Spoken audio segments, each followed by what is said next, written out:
The phone is dead and it's ringing is a tagline of Blumhouse's latest horror release, The Black Phone. The film takes place in the 70s in a North Denver suburb being plagued by a sadistic serial child abductor nicknamed The Grabber. His latest victim is 13-year-old Finney, who finds himself trapped in a desolate basement. When an old disconnected black phone on the wall starts ringing, Finney discovers that he can communicate with the Grabber's past victims who are hell-bent on making sure he escapes their fate.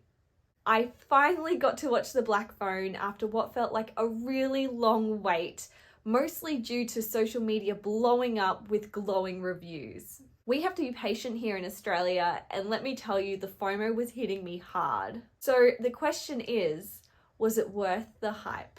The Black Phone was directed and co-written by Scott Derrikson, who also directed horror gems The Exorcism of Emily Rose, Deliver Us from Evil, and Sinister. The film shares similar themes and imagery as Sinister, and there's been some speculation that the two films may actually exist in the same universe.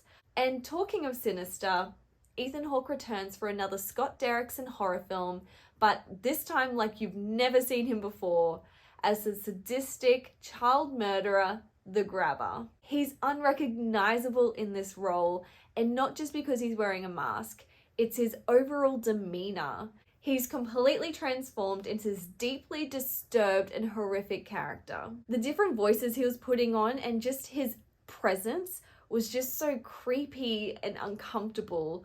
It just felt like he put everything into nailing this part, and he succeeded. His performance was so impressive, and it just goes to show his range as an actor.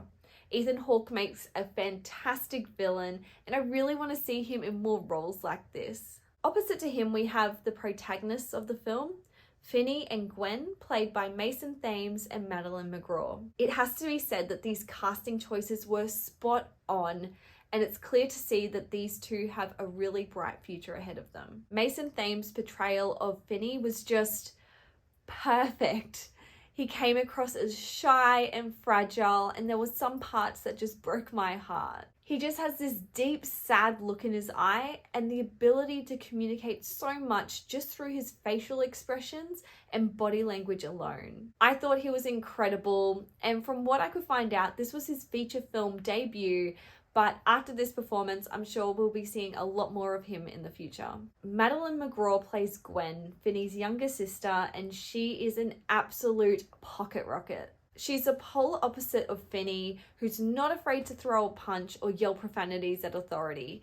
She's just a total badass. I loved her character, and expanding on this, I loved the relationship of the siblings. We're given an insight into their daily life and struggles, and you can't help but feel bad for them and to really care for these characters. In this world of absent, incompetent, and cruel adults, the children are the heroes, and I was so invested. They just felt so endearing and real. The film also looks and sounds great and is paced really well. I felt like it just flew by, and it left me wanting more, but in a good way, in the sense that I was satisfied, but I was just totally hooked. I can definitely imagine a prequel being made for this. There's just so much I want to know about the Grabber, like why he is the way he is, and certain other details which I won't delve into just to avoid any minor spoilers. There were quite a few things left open, but again, not necessarily in a bad way.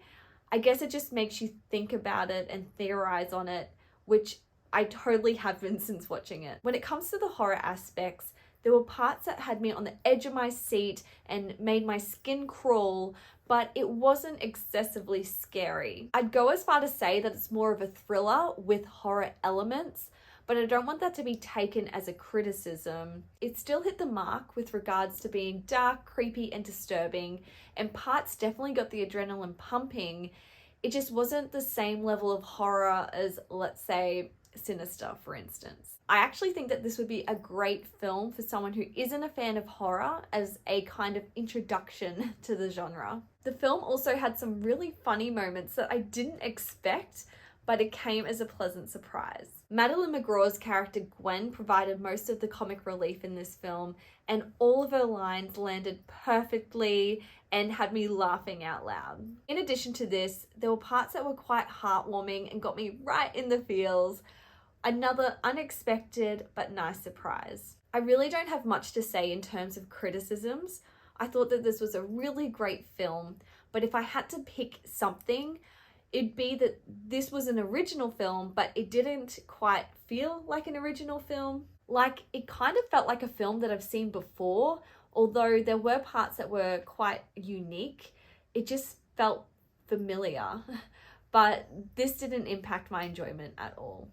Overall, The Black Phone is a strong addition to Scott Derrickson's horror profile, and I think it's a must-see for horror and thriller fans alike. With strong performances, effective storytelling, and a spine-tingling villain, this film is dark, but it also has humor and heart. It was 100% worth the wait and the hype.